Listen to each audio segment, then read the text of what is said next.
Okay, no beating about the bush for this one. We're just going to get straight down and dirty with it.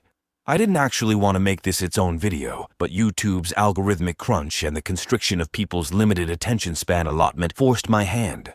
So, without any ado or preamble whatsoever, this is going to be just a quick tangential branch of a much larger upcoming thesis project about why human civilization always seems hell-bent on driving over everything but the road that I couldn't justify leaving in there for the aforementioned reasons, but that I nonetheless believe is important enough to warrant a proper once-over.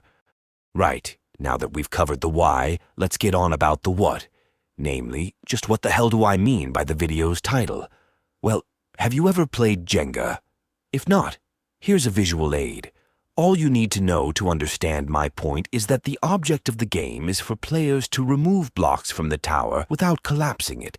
First person to knock over the tower loses, and all forms of the game have two immutable rules. You can only ever be touching a single block at a time, and the topmost layers of blocks are off limits. Pay particularly close mind to that second one. It'll become extremely important in a minute. Now let me ask you a simple question. What is the point of Jenga? By which I mean, what is the point of playing a game where you achieve some arbitrary result, only to then completely reset everything and start again?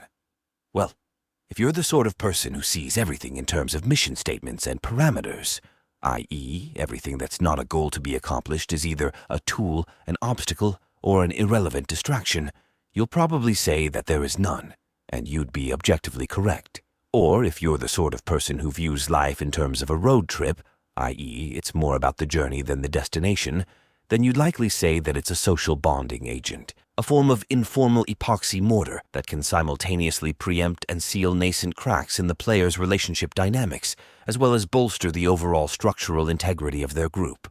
This would also be objectively correct. But if you're the type who filters life through the lens of intellectual exercise, i.e., the whole world is a puzzle meant for you to solve, you've likely already deduced the endpoint this video is aiming at. Am I right? For those of you who haven't already reached our destination ahead of me, let me ask you one more quick question. Why is it against the rules to remove blocks from the top of a Jenga tower? After all, if the object is to take blocks off without disrupting the tower's structure, surely the most efficient rational move would be to take the ones bearing no load. But therein lies the problem. For those who think in terms of missions, who see the object of the game as the end in and of itself, then the rules seem utterly arbitrary and inefficient. But to the rest of us, it makes total sense. Because we know, and we know everyone else knows, that dismantling the Jenga tower is not actually the point of the game, that the real point is for everyone to be having fun, so they'll want to continue playing. And to do that, there needs to be some element of skill and fair risk involved. And as just taking the tower down the smart way would be neither interesting nor engaging, hence us having to outlaw the most logical moves. Likewise is true for the whole of human civilization. To have order, you must have peace. To have peace, you must have justice. To have justice, you must have fair and reasonable laws. To have fair and reasonable laws, you must have fair and reasonable people. And to have fair and reasonable people, you need to have order. Can anyone spot the problem within all that? Logic does not permit there to be anomalies, contradictions, or abstractions, so clinging to any of these while trapped in a logical universe is like trying to pound in a nail with an imaginary hammer. And this, at last, brings me around to my ultimate point. Imagine that society is a Jenga tower. Each block represents a key component of our civil, social, economic, and cultural infrastructure.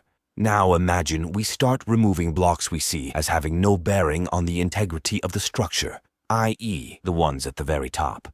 Eventually, we won't have a tower anymore, will we? Like I say in my Fallacies of Authoritarianism video, a tower, society, civilization, institution, etc., always grows up from the bottom but always falls from the top down.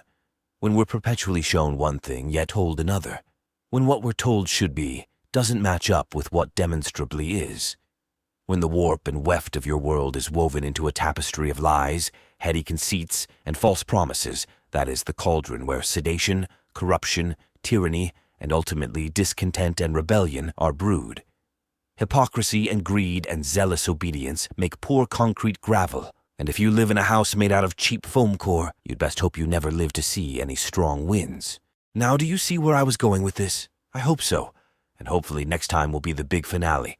The thing I've been building towards since I first started posting serious content on this channel, which was already about a month ago now. I guess time really does fly when you're having fun. Anyway, stay safe, stay sane, and I'll see you all in the next one. Aved or sane.